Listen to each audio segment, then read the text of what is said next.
Hi, and welcome to a very special bonus episode of Budget MTG Decks. I'm David. And I'm Lisa, and today we're going to talk about a very fun and interesting commander deck, which is also, as usual, very affordable. And we only have one rule. All cards are under $1, except for the commander. Yeah, and before we move on to the commander, we're going to remind you guys that we have a Patreon page. So if you like these episodes, you want to help us make for more, head on over to patreon.com/budgetmtgdecks and become a Patreon for as little as $1 a month. It would really help out the show a lot. Well, without further ado, let's have a look at the commander, and we have a very interesting commander. We have a commander that's part from the new Unstable set. It's Baron von Count. It is a 1, a black, and a red, and we get a 3/3 human villain. Now, this guy's got a very interesting ability. Baron von Count enters the battlefield with a counter on 5. As you see in the picture, there's the numbers 1, 2, 3, 4, and 5. So we're going to put a counter on the 5 in that picture. And then whenever we cast a spell with a numeral in its either mana cost, text box, power, or toughness, we're going to move the doom counter 1 to the left. So as an example, it's going to start on the battlefield with 5. Then as soon as we play something with 5, it's going to move to 4. And then as soon as we play something with 4, it's going to move down to 3. And then, of course, when it moves down from 1 and then it goes back to 5, at that point in time, we're going to be able to pick a target player and we're going to destroy that player. So that player loses the game. So that is, of course, super powerful. It doesn't matter how much life they are. They're just going to die, which is very nice. So the role of this commander is going to be the Clock of Doom. And it's going to be basically just sitting on the battlefield, chilling, like a villain, and waiting until the clock counter goes from 5 to 1. So what kind of cards do we need to make this deck work? Well, we need Doom Patrol cards. We need 16 of those. We need Defense Patrol cards, 12 of those. Elimination Patrol cards, 18. Value Patrol cards, 15. And 38 lands. Yeah, so basically this deck is all about getting those numerals casted so that we can kill our opponents. And there's some wacky cards in there, since this deck is all about also the unsets, because we're putting in a lot of silver bordered cards in there too. There's some wacky shenanigans. So what would be the ideal turn progression? Well, on turn 1, we want to have a power plant. Then on turn 2, we want to have a greedy card. On turn 3, we want to have the commander, Baron von Count. On turn 4, we want some insurance. On turn 5, we want to have the high fives. And on turn 6, we want to move on to the stalkers. Exactly. So now we're going to start off with the Doom Patrol cards. We divided the Doom Patrol of this villain into the high fives, the dirty fours, and the stalker cards. Now the high fives are called like that because they have all 5 numerals on the card. So we're going to start off with an example right here. The first one, Zulaport Enforcer. It costs a single black and it gives us, it's a level up creature. We're not going to read everything out. The most important thing is when we cast this guy, it's got the numbers 1, 2, 3, 4, and 5 on it, as you can see right there. So yeah, you can always, of course, once it's on the battlefield, use the level up and play the card as intended. But most importantly, it doesn't matter when you play this, it's going to be able to move the Doom counter with Baron von Count. Yep. Next is Nirkana Cutthroat for 2 and a black.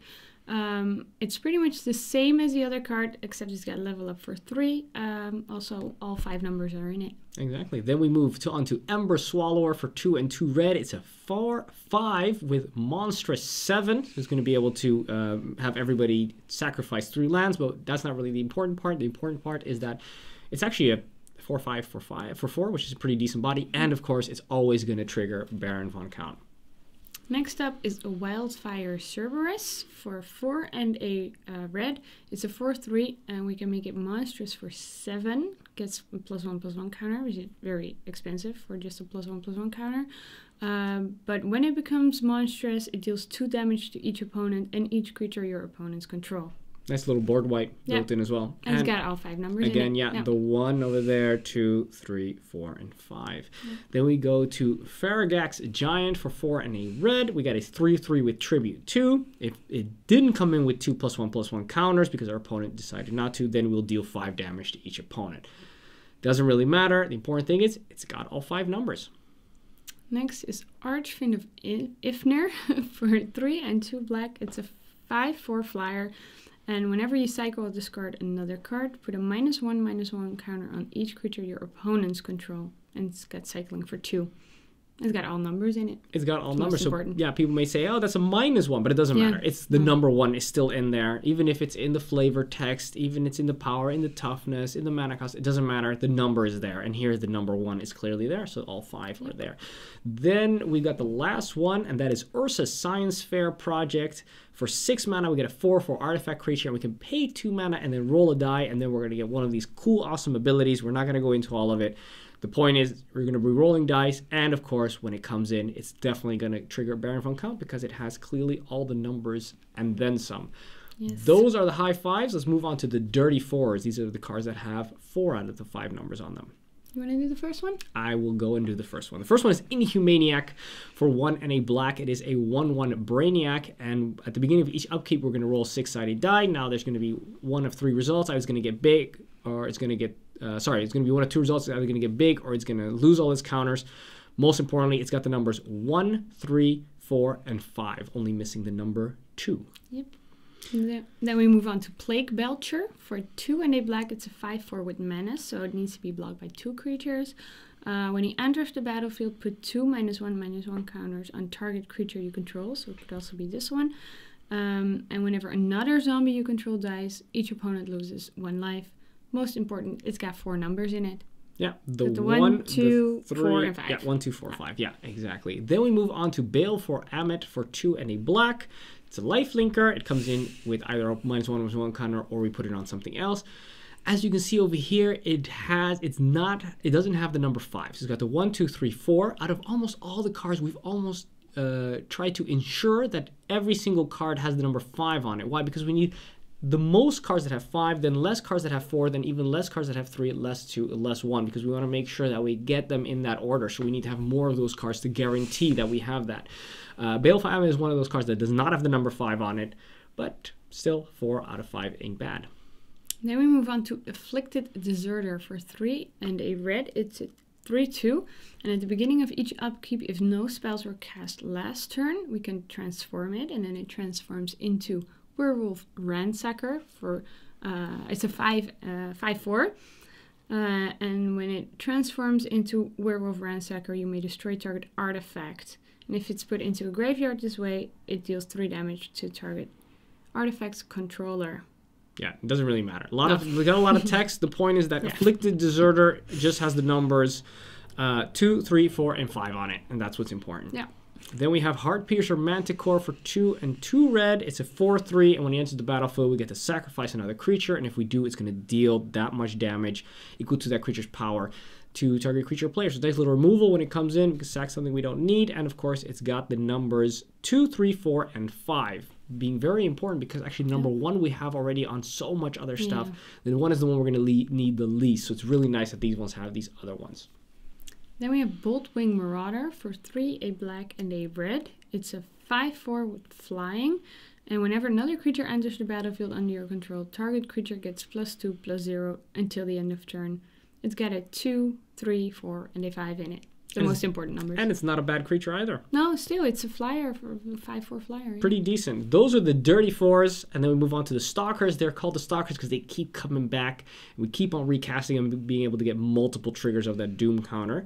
Lisa, what's the first one? First is Lava Zombie for 1, a black, and a red. It's a 4/3, and when he comes into play, return a black or a red creature you control to its owner's hand. Well, this one is red and black, so we can also return this one to our hand. And if we pay 2, it gets +1/+0 till the end of turn. Now, when we play it, when Baron von Count is already on 4, we can return it back to our hand, keep casting it, and moving that die back to all the way to towards the 1. Yeah, because every number except for 5 is on there, which is pretty sweet. Yeah. Then we have Dust Stalker for 2, a black, and a red. It's a 5/3, which comes in with haste, so we can attack for 5 damage right away, which is pretty sweet. And of course, at the end of the turn, if there's no other colorless creatures, which we probably won't have, then we're going to return it back to our hand. So we can't do this one multiple times, but we can do it every single turn, triggering on the 5, the 3, and the 2. Next is Colligan the Storm's Fury for 3, a black, and a red. It's a 4/5 flyer, and whenever a dragon you control attacks, so also himself, creatures you control get +1/+0 to the end of turn. Most important, it's got dash for 3, a black, and a red.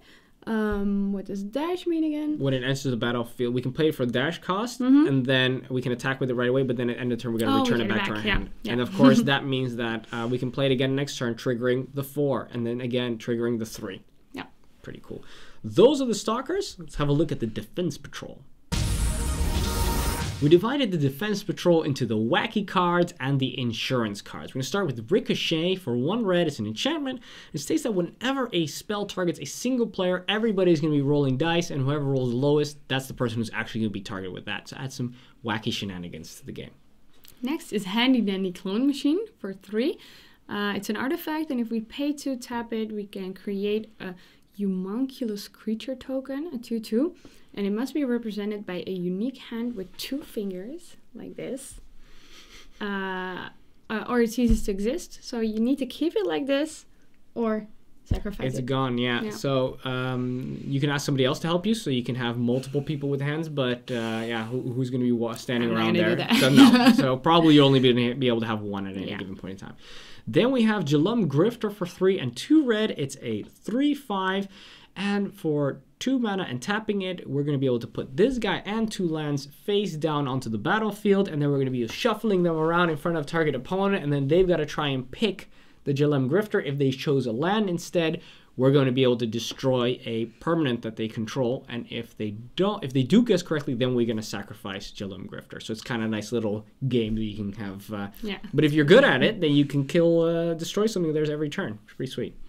Next is Grusilda Monster Masher for 3, a black and a red. It's a 4/4.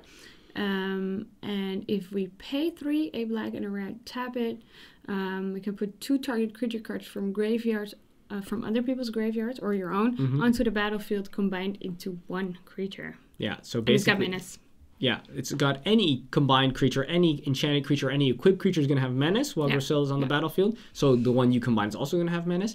Plus, it combines everything of the card. So it's the name, the power, and the toughness get combined, the text boxes, everything. Everything gets combined. Actually, the numbers don't mind because you're not casting it. It's only when you cast it. It's not when it enters the battlefield. But when you combine, so you can get 2 monsters, and they don't have to be from your graveyard. So this is insanely powerful. And then we have Over My Dead Bodies. It's 4 and 2 blacks. It's an enchantment for 6 mana, and it says that creature cards in graveyards, so it's everybody's graveyards, can attack and block as though they were on the battlefield, but can only attack or block other creatures in graveyards. So it's basically a little sub-battlefield that's with only graveyard creatures. But if they deal damage to each other, then they're exiled. So they can exile each other, so they don't keep on dying, let's say. Creatures in your graveyard also have haste. So it's nice. You got a little sub-battlefield going on with the graveyards. Next is the Big Idea for 4 and 2 red. It's a 4/4. And if we pay 2 and 2 black or 2 red, we can roll a 6-sided die, create a number of 1/1 tokens equal to the result. So it's going to be either somewhere between 1 and 6. And if we tap 3 of those, the next time we activate the ability, we can roll 2 dice and add them together. So pretty much on average, we will be able to do this because on average, we'll roll 3, which means next time we do it, on average, we'll be able to double those die rolls, which is pretty sick. Then we move on to the insurance cards. Baron von Count, of course, doesn't leave home without a little bit of insurance to make sure he sticks around. First one is Without Weakness for 1 and a black. It's an instant. Target creature you control gains indestructible. So that's really nice because somebody's going to say, you know what, I don't like that Doom counter on 2. That's too scary.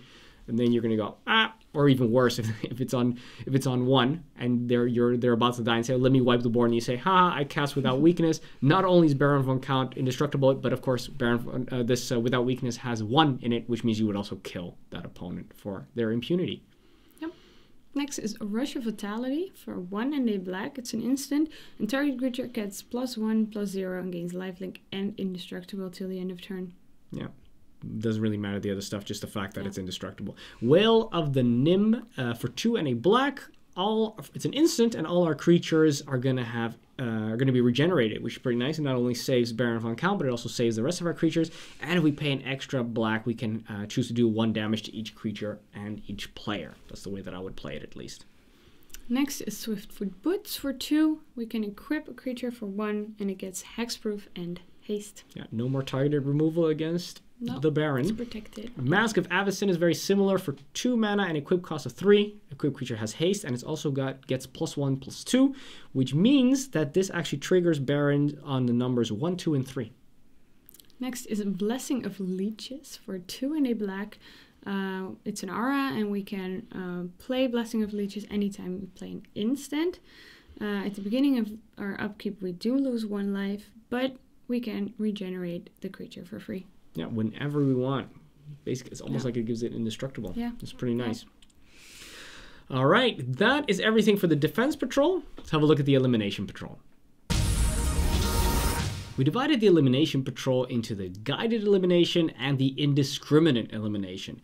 The first of our Guided Elimination cards is entirely normal Armchair, and it has no converted mana cost because as long as it's our turn, we're going to be able to sneak this card and hide it on the battlefield. Now, if our opponent should spot it, they can return it back to our hand at no cost, but if they don't spot it, we can pay 2 mana and sacrifice it whenever our opponent attacks us with a creature, and then we're going to be destroying that target creature.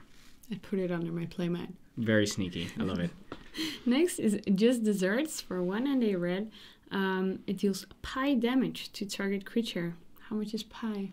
It's 3.14. That's all you know?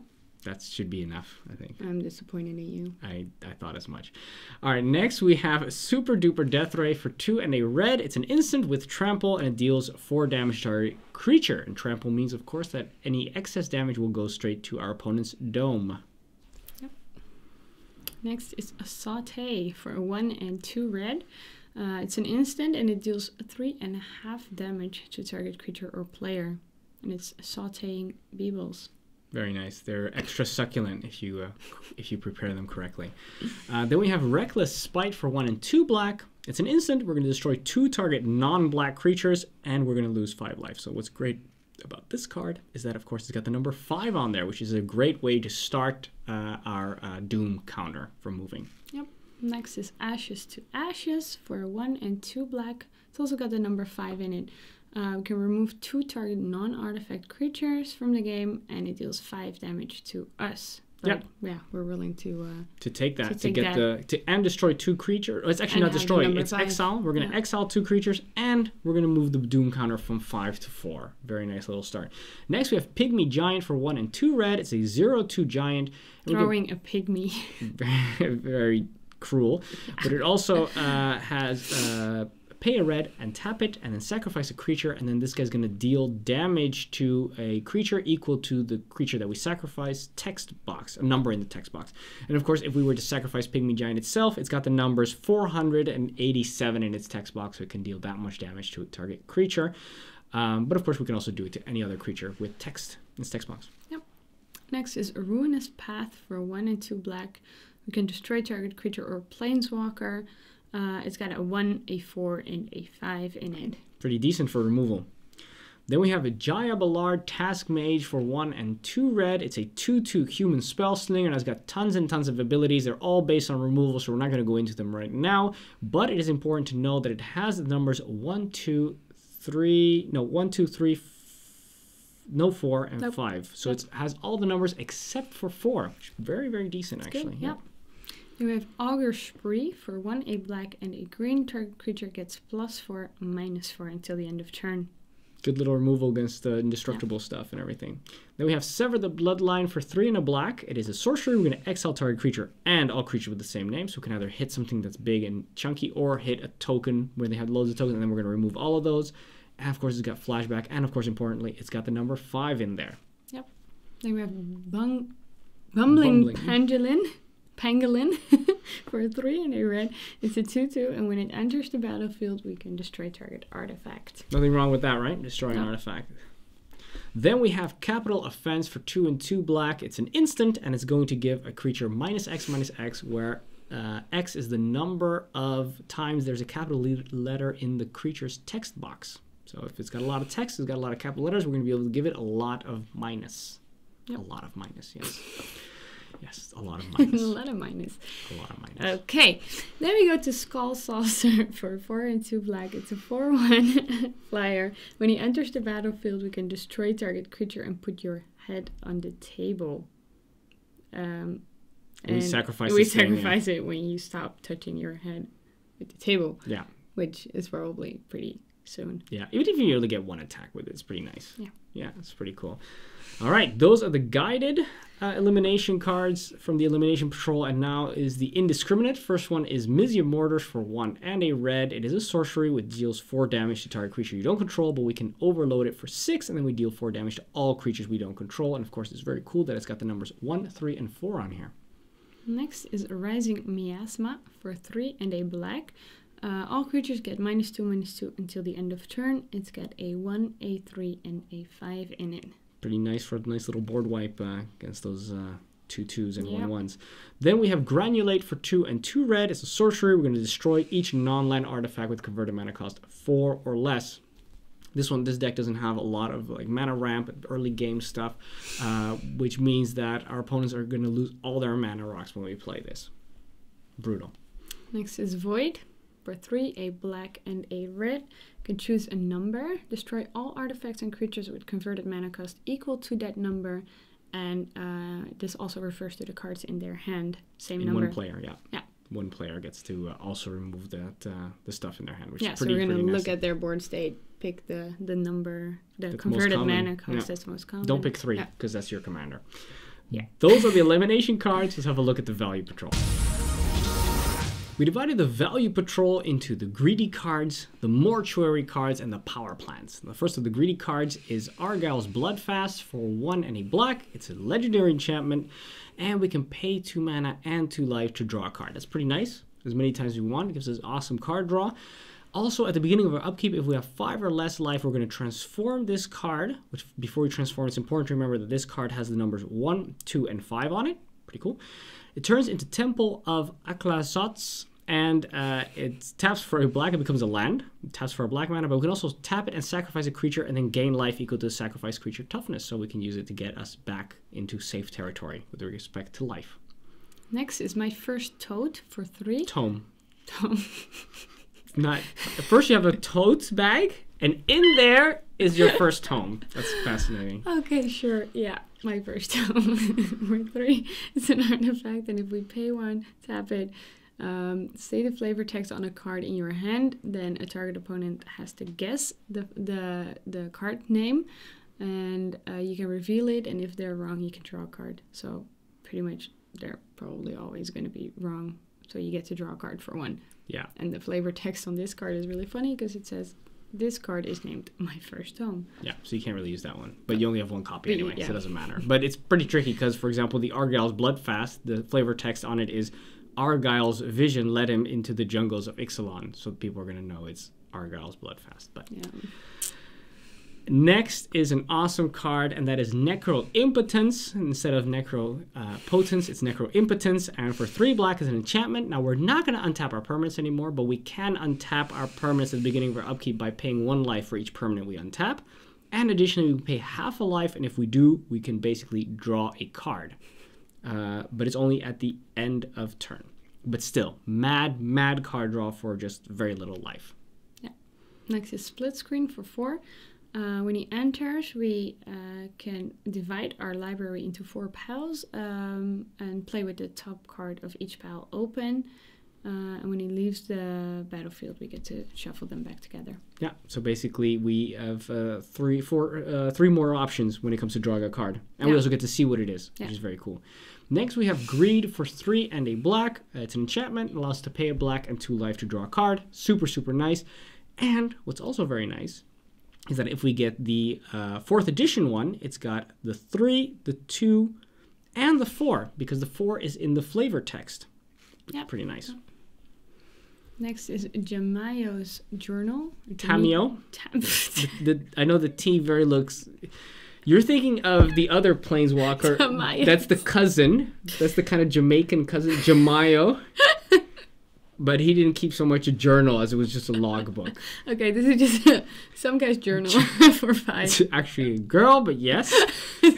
Jamayo is the guy. Tamio is the girl. You should really... Maybe I should stop talking. So Jemayo's okay, it's journal. someone's journal for 5. At the beginning of our upkeep, we can investigate, which means that we can put down a clue token. We can sacrifice it for 2 and draw a card, but we want to wait until we have 3 of those, sacrifice them all in one go, and search our library for any card and put it into our hand. Yeah, and of course what's very cool is that this has got the number 5 in its converted mana cost, 2 down there, and then also 3 and 4 in the flavor text. Mm-hmm. Then we move on to the mortuary cards. First one is Codex Shredder for a single mana. It allows us to tap and mill somebody for 1, but more importantly, it's got the number 5 in there too, because we can pay 5, tap it, and return, sacrifice this card and return a card from our graveyard back to our hand. Great recursion if we want to get something back, but also, of course, for just a measly 1 mana, we can get that Doom counter started with the 5 in Codex Shredder. Next is Elixir of Immortality for 1. It's an artifact, and we can pay 2 and tap it and gain 5 life. And we can shuffle our graveyard back into our library. Yeah, that's actually the important part, but also the more important part is that it's got the number 5 in there, which is very good. Next, we have Fated Return for 4 and 3 black, so for 7 mana, it's very expensive. It's instant. It allows us to get a creature from the graveyard back to our battlefield, and it gains indestructible. Also, if it's our turn, we scry 2. Basically, the way we're going to use this, end of our turn, or should somebody kill Baron von Count, then before our turn starts, we're going to keep mana open, and then we're going to return it back to the battlefield as an indestructible creature. And now, when those counters start moving, they will have a very difficult time getting rid of it. Yep. Power plant. Yeah, power plants. We have Mana Screw first for 1. It's an artifact, and if we pay 1, we can flip a coin. And if you win the flip, we can add 2 mana to our mana pool. Yeah, we can only do it as an instant, but the instant is always. So. Yeah, but we don't have to tap it, so we can do it like as many times as if you're lucky with the coin flips, then you can get loads and loads of mana from this. Next, another power plant card is Conduit of Storms for 2 and a red. It's a 2/3 guy, werewolf horror, and when it attacks, we're going to add 1 mana at the beginning of the next main phase. We can also transform it for 5. What's important, of course, is that this card has got the numbers 2, 3, 4, and 5 on it. And additionally, also gives us mana. And when it transforms, it turns into Conduit of Emrakul, being a 5/4, and every time it attacks, it's going to give us 2 colorless mana at the beginning of the next main phase. Next is Exuberant Firestoker for 2 and a red. It's a 1/1. And at the end of her turn, if you control a creature at power 5 or greater, you may have him deal 2 damage to target player. But more important, we can just tap it for a mana. Yeah, and of course, you got the numbers 1, 2, and 5 on it. 5, very important. Phyrexian Totem for 3 mana, taps for a black mana. Also very important, it's got the numbers 5 on there. It's also got 2 and 3, but more importantly, of course, that 5 is very important. And we can also, for 3, turn it into a 5/5 creature with trample, but the problem is that should it take damage, we're going to have to sacrifice that many permanents, so we probably don't want to risk that. Next is a Wildfield Scarecrow for 3. It's a 1 for Defender. And if we pay 2 and sacrifice it, we can search our library for up to 2 basic land cards and put them into our hand. Yeah, of course, this one's got the numbers 1, 2, 3, and 4. Only missing the number 5. Very, very good. Yeah. Then the next card is Bronze Calendar for 4 mana. All spells cost 1 less to play as long as you speak in a voice other than your normal voice. And you don't want to speak in another voice, because then you have to sacrifice it. Those are all the cards from for the power plant, and now we're going to be moving on to the lands. We divided the lands into 10 swamps, 12 mountains, and 16 non-basic lands. The first of the non-basic lands is Rakdos Guildgate. It comes in tapped, and it gives us a black or a red. And it's the same as Urborg Volcano, Cinder Barrens, Tressorhorn Sinks, Bloodfall Caves, except this one gives you 1 life, just like Akum Refuge. And then we move on to Rakdos Carnarium. It comes in tapped. It gives us both red and black, but we do need to return a land back to our hand. So make sure that you use the mana first before you return it back to your hand. Yep. And then we have John Panorama. It gives us 1 mana, and we can pay 1, tap it, sacrifice it, and search our library for a swamp or a mountain. Yeah, which is exactly the same as Grixis Panorama, which also taps for a colorless mana, and we can pay 1 mana, tap it, and sacrifice it, and search for a swamp or a mountain to put on the battlefield tapped. Then we have Blighted Gorge. We can tap it for 1 mana, or we can pay 4 and a red, tap it, sacrifice it, and deal 2 damage to target creature or player. Yeah. And then we have Blighted Fen, which also taps for a colorless, and this time when we pay 4 and a black and tap it and sacrifice it, we're going to make an opponent sacrifice a creature, which is going to be pretty nasty. Yep. And then we have Exotic Orchard. We can tap it for 1 mana of any color that a land an opponent controls produces. Yeah, so let's hope that they have a way to produce black and red. Yep. Then we have 2 cards, this is Vivid Marsh and Vivid Crag, and these both come in tapped. They both come in with 2 charge counters, and each one, the Marsh one gives us black, and the Crag gives us red. And 2 times we're able to tap them and remove a charge counter to give us mana of any color. And then we have Terramorphic Expanse and Evolving Wilds, which are the same. They come in, we can tap them, sacrifice them, and look for a basic land card. Exactly. Put it on the battlefield tab. Put it on the battlefield And those tab. are the lands. Let's have a look at the conclusion.